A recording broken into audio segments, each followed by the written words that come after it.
ಮದ್ದೂರು ಗಲಾಟೆಯನ್ನ ಖಂಡಿಸಿದ್ದಾರೆ ಸಿಎಂ ಸಿದ್ದರಾಮಯ್ಯ ಅವರು. ಈಗಾಗಲೇ ಅವರು ಕೊಟ್ಟ ಮಾಹಿತಿ ಪ್ರಕಾರ 21 ಜನರ ಬಂಧನ ಆಗಿದೆ. ಯಾರೇ ತಪ್ಪು ಮಾಡಿದ್ರು ಕ್ರಮವನ್ನ ಕೈಗೊಳ್ತೀವಿ ಅಂತ ಹೇಳಿ ಬೆಂಗಳೂರಲ್ಲಿ ಸಿಎಂ ಸಿದ್ದರಾಮಯ್ಯ ಹೇಳಿಕೆಯನ್ನ ಕೊಟ್ಟಿದ್ದಾರೆ. ನಿನ್ನೆ ಗಣೇಶ ವಿಸರ್ಜನೆಯ ಸಂದರ್ಭದಲ್ಲಿ ಆದಂತಹ ಕಲ್ಲು ತೂರಾಟ, ಇವತ್ತು ನಡೀತಾ ಇರುವಂತಹ ಪ್ರತಿಭಟನೆಯ ವಿಚಾರಕ್ಕೆ ಸಂಬಂಧಪಟ್ಟ ಹಾಗೆ ರಿಯಾಕ್ಟ್ ಮಾಡಿದ್ದಾರೆ ಸಿಎಂ ಸಿದ್ದರಾಮಯ್ಯ ಅವರು. ಖಂಡನೆಯನ್ನ ವ್ಯಕ್ತಪಡಿಸಿದ್ದಾರೆ. ಈಗಾಗಲೇ 21 ಜನರ ಅರೆಸ್ಟ್ ಆಗಿದೆ. ಯಾರೇ ತಪ್ಪು ಮಾಡಿದ್ರು ಅವರ ವಿರುದ್ಧ ಕ್ರಮವನ್ನ ಕೈಗೊಳ್ತೀವಿ ಅನ್ನುವ ಹೇಳಿಕೆಯನ್ನ ಕೊಟ್ಟಿದ್ದಾರೆ. ಅದೇ ರೀತಿಯಾಗಿ ಉಸ್ತುವಾರಿ ಸಚಿವರಾಗಿರುವ ಚಲುವರಾಯಸ್ವಾಮಿ ಅವರು ಭೇಟಿಯನ್ನ ಕೊಡ್ತಾ ಇದ್ದಾರೆ. ಮದ್ದೂರಿಗೆ ಹೋಗಿ ಅಲ್ಲಿ ಏನಾಗಿದೆ ಅನ್ನೋದರ ಬಗ್ಗೆ ಪರಿಶೀಲನೆಯನ್ನ ಮಾಡಲಿದ್ದಾರೆ. ಇಲ್ಲಿ ಪೊಲೀಸರು ತಪ್ಪು ಮಾಡಿಲ್ಲ ಅಂತ ಹೇಳಿದ್ದಾರೆ ಸಿಎಂ ಸಿದ್ದರಾಮಯ್ಯ ಅವರು. ಕಾರಣ ಇಲ್ಲಿ ಪ್ರಚೋದನೆ ಮಾಡಿದ್ದು ಬಿಜೆಪಿ. ಪ್ರಚೋದನೆ ಮಾಡೋದ್ರಲ್ಲಿ ಬಿಜೆಪಿ ಅವರು ನಿಸ್ಸೀಮರು.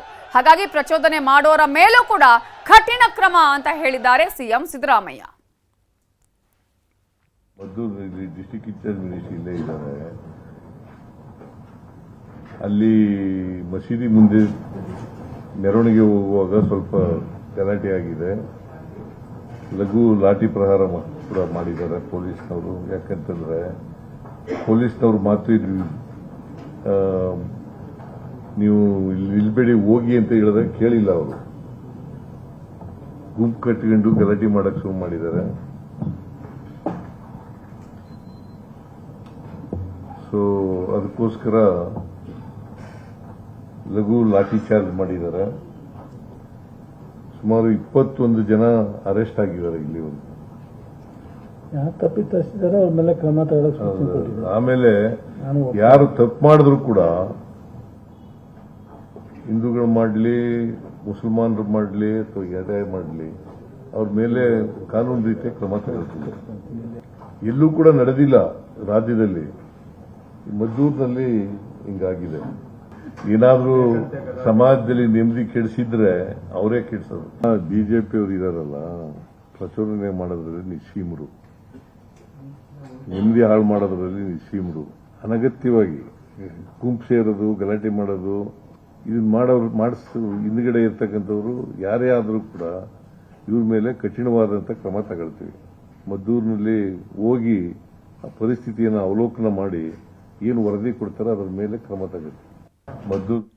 ಮಂಡ್ಯ ಜಿಲ್ಲಾ ಉಸ್ತುವಾರಿ ಸಚಿವ ಚಲುವರಾಯಸ್ವಾಮಿ ಮಾತಾಡಿ ಪ್ರಚೋದನೆ ಮಾಡಬಾರದು, ಎಲ್ಲಾ ರೀತಿಯ ಕ್ರಮಕ್ಕೂ ಕೂಡ ನಾವು ಸಿದ್ಧವಿದ್ದೇವೆ ಅನ್ನುವಂತಹ ಹೇಳಿಕೆಯನ್ನ ಕೊಟ್ಟಿದ್ದಾರೆ. ನಡೆದಿದೆ ಘಟನೆ, ಅದರಲ್ಲಿ ಮುಲಾಜಿಲ್ಲದೆ ಸಿಎಂ ಅವರು ಸೂಚನೆ ಕೊಟ್ಟವರೆ. ನಾನು ಹೇಳಿದ್ದೀನಿ, ಈಗಾಗಲೇ 21 ಜನ ಅರೆಸ್ಟ್ ಮಾಡಿದೆ. ಯಾವುದೇ ಕಾರಣಕ್ಕೆ ಅದು ಯಾವುದೇ ಜನ ಇರಲಿ, ತಪ್ಪು ಮಾಡಿದ್ರ ಮೇಲೆ ಕ್ರಮ ತಗೊಳ್ಳಿಕ್ಕೆ ಸರ್ಕಾರ ಹಿಂದೆ ಮುಂದೆ ನೋಡಿಲ್ಲ. ಇವತ್ತು ಪ್ರತಿಭಟನೆ ಮಾಡಲಿ, ಮೆಮೊರಂಡಮ್ ಕೊಡಲಿ, ಹೆಚ್ಚಿನ ತನಿಖೆ ಆಗಲಿ ಅಥವಾ ಹೆಚ್ಚಿನ ಇನ್ನೇನಾದರೂ ಇದ್ರೆ ಕ್ರಮಕ್ಕೆ ಅವರು ಕೊಡಲಿ. ಅದು ಬಿಟ್ಟು ಇವತ್ತು ಅನಾವಶ್ಯಕವಾದಂಥ ರೀತಿಯಲ್ಲಿ ಲೀಡರ್ಗಳೆಲ್ಲ ಪ್ರವಾಕ್ ಮಾಡೋದಿಲ್ಲ. ನಿನ್ನೆ ನಡೆದಿರ್ತಕ್ಕಂಥ ಇನ್ಸಿಡೆಂಟ್ ಮೇಲೆ ಜಿಲ್ಲಾಡಳಿತ, ಇಲಾಖೆ ಮತ್ತು ಸರ್ಕಾರ ಎಲ್ಲ ರೀತಿಯಲ್ಲಿ ಕ್ರಮ ತಗೊಳ್ಳಿಕ್ಕೆ ಮುಂದಾಗಿದೆ. ಇವತ್ತು ಅನಾವಶ್ಯಕವಾಗಿ ಪ್ರತಿಭಟನೆ ಮಾಡ್ತಾ ಇದೆಯಲ್ಲ, ಅದು ಪ್ರಚೋದನೆ ಅಲ್ಲದೆ ಇನ್ನೇನು ಹೇಳಕ್ಕೆ. ಒಂದು ಮೆಮೊರಂಡಮ್ ಕೊಡ್ಲಿ, ತೊಂದರೆ ಇಲ್ಲ, ಬೇಡ ಅಂತ ಹೇಳಲ್ಲ. ಅಥವಾ ಇಲ್ಲ ಜಿಲ್ಲಾ ಆಡಳಿತಕ್ಕೆ ಫೋನ್ ಮಾಡಿ ಅಶೋಕರಾಲಿ ಇನ್ನೊಬ್ಬರಾಲಿ ಈ ತರ ನಡೆದಿದೆ, ಕ್ರಮ ತಗೊಳ್ಳಿ, ಎನ್ಕ್ವೈರಿ ಮಾಡಿ ಅಂತ ಹೇಳಿ, ಅದಕ್ಕೆ ತಪ್ಪು ಅಂತ ಹೇಳಲ್ಲ. ಬಟ್ ಅದನ್ನೇ ಒಂದು ಬೇರೆ ರೀತಿಯಲ್ಲಿ ಅವ್ರು ಕ್ರಿಯೇಟ್ ಮಾಡೋದು. ಮದ್ದೂರಿನಲ್ಲಿ ಉದ್ವಿಗ್ನ ಪರಿಸ್ಥಿತಿ ಹಿನ್ನೆಲೆ ಗೃಹ ಸಚಿವ ಡಾಕ್ಟರ್ ಜಿ ಪರಮೇಶ್ವರ್ ಪ್ರತಿಕ್ರಿಯೆಯನ್ನ ಕೊಟ್ಟಿದ್ದಾರೆ. ಗಣೇಶನ್ ಬಿಡುವಾಗ ಒಂದಿಷ್ಟು ಕಲ್ತೂರಾಟ ಆಗಿತ್ತು. ಅದರಲ್ಲಿ ಈಗಾಗಲೇ ಸುಮಾರು 20 ಜನರಿಗೂ ಹೆಚ್ಚು ಜನರನ್ನ ಅರೆಸ್ಟ್ ಮಾಡಿ ಅವ್ರ ಮೇಲೆಲ್ಲ ಎನ್ಕ್ವೈರಿ ನಡೀತಾ ಇದೆ. ಈ ಮಧ್ಯದಲ್ಲಿ ಬೆಳಿಗ್ಗೆ ಪ್ರೊಸೆಷನ್ ಮಾಡಿ ಅವರು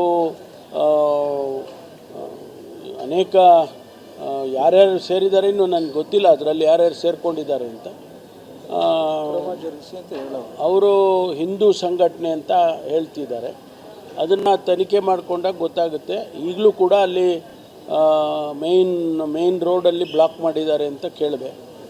ಅದನ್ನೆಲ್ಲ ಪೊಲೀಸ್ನವರು ತೆರವು ಮಾಡೋದಕ್ಕೆ ಪ್ರಯತ್ನ ಮಾಡಿ ಅವ್ರಿಗೆ ಮನವೊಲಿಸೋದಕ್ಕೆ ಪ್ರಯತ್ನ ಮಾಡ್ತಾ ಇದ್ದಾರೆ. ನಾನು ಕೂಡ ಅಪೀಲ್ ಮಾಡ್ಕೊಳ್ತೇನೆ, ಏನೇ ಯಾರ್ದಾದ್ರೂ ಈಗ ಯಾರೋ ಕಲ್ಲು ಹೊಡೆದ್ರು ಅಂತ ಹೇಳುವಾಗ ಅವ್ರನ್ನ ಅರೆಸ್ಟ್ ಮಾಡಿದ್ದಾರೆ. ಮತ್ತು ಇನ್ನೂ ಏನಾದರೂ ಕೂಡ ಅದರಲ್ಲಿ ತಪ್ಪು ನೆಪ್ಪು ಇದ್ದರೆ ಅದು ತನಿಖೆ ಮಾಡಿ ಕ್ರಮ ತಗೊಳ್ತೀವಿ.